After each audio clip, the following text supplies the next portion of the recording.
effect where they oppose each other, but cooperative effects maintain homeostasis. Their cooperative effects are acting differently. The overall effect, for the most part, is homeostasis. One of the biggest differences, the fibers don't innervate equally.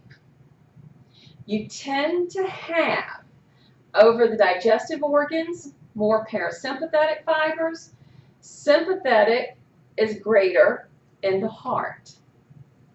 So, but parasympathetic overall has less than sympathetic anyway. When they're antagonistic, they're opposing each other, basically increasing or decreasing an effect. We're going to see that the nerve fibers that innervate, okay, for example, I keep mentioning the pupils, okay, dilate, constrict. The reason I bring that up, this is a special sense. We're going to see that in the chapter for the special senses. Sight. How can I, what's the way to put this? Our eyes are having to pick up so much information, okay? I mean, their ability to adjust to light levels that are around us, okay? We're very dependent on these effects that can happen. The constriction and the dilation. Anybody in here ever had to have their pupils dilated at the eye doctor with that medication? Okay, and when you leave the doctor's office, and let's say the sun is bright outside or whatever, do you remember how that might have felt for you? How did it feel? It was painful because those pupils could not constrict, because the medication stopped that. That's the fiber that the medication acts on, okay?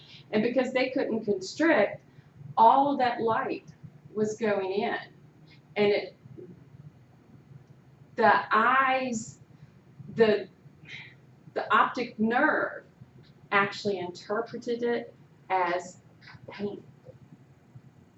That's why it's painful. If you leave a darkened room or whatever and go out into the bright sunlight, until they adjust, it's painful because that's how it's being perceived.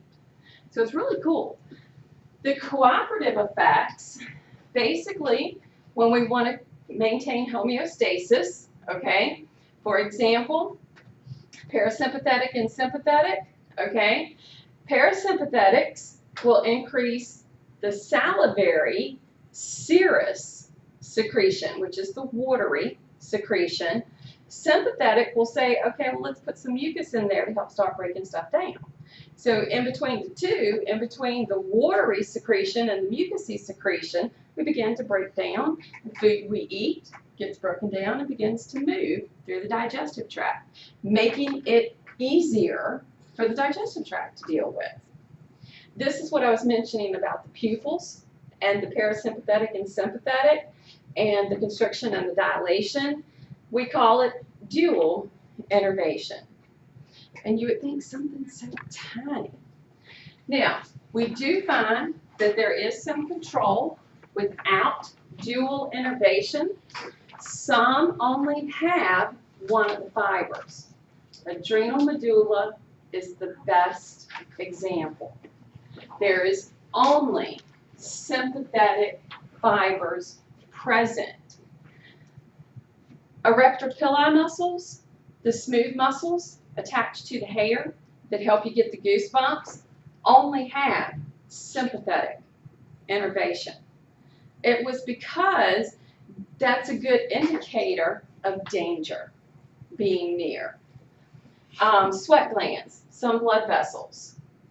Some examples of control without dual innervation are regulation of blood pressure, routes of blood flow. We're going to get into that when we start talking about blood vessels. But for the most part, when blood pressure is low, okay, the body wants to work to raise it. Very seldom does the body work to lower it. Okay, so it wants to work to raise the blood pressure. The sympathetic helps keep a tone for the division, helps to keep our vessels ready. In other words, keep that blood flowing. The sympathetic division, the effects on the target organs can vary.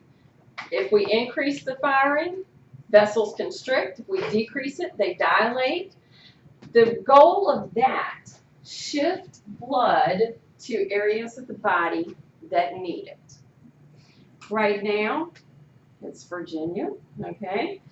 So if you don't like the weather, stay for a couple of days. It's going to change, okay? Right now, I don't know about y'all, but I'm loving the weather we have.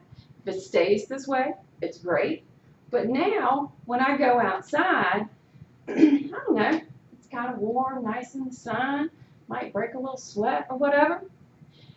What it did, because of my divisions that I have, it's able to shift the blood from my core, all right, the viscera, out. The one thing this division wants to do, maintain that temperature of the core. It don't care about anything of the periphery. Trust me on that. You go somewhere very, very cold, okay? It shifts the blood to the core, and it could care less if you get, what's the stuff where? Frostbite. It doesn't care. It's like, that's expendable. The core isn't. So the body pays attention to that, does it for you. Oh, what we just mentioned. Blood vessels dilating and constricting. That's that innervation we're going to talk about. We're going to get into that innervation of the blood vessels. All right. We're going to stop right there for today. How much more do I have left? Okay, yeah, we'll stop right there for today because what I'm going to do is give you guys a chance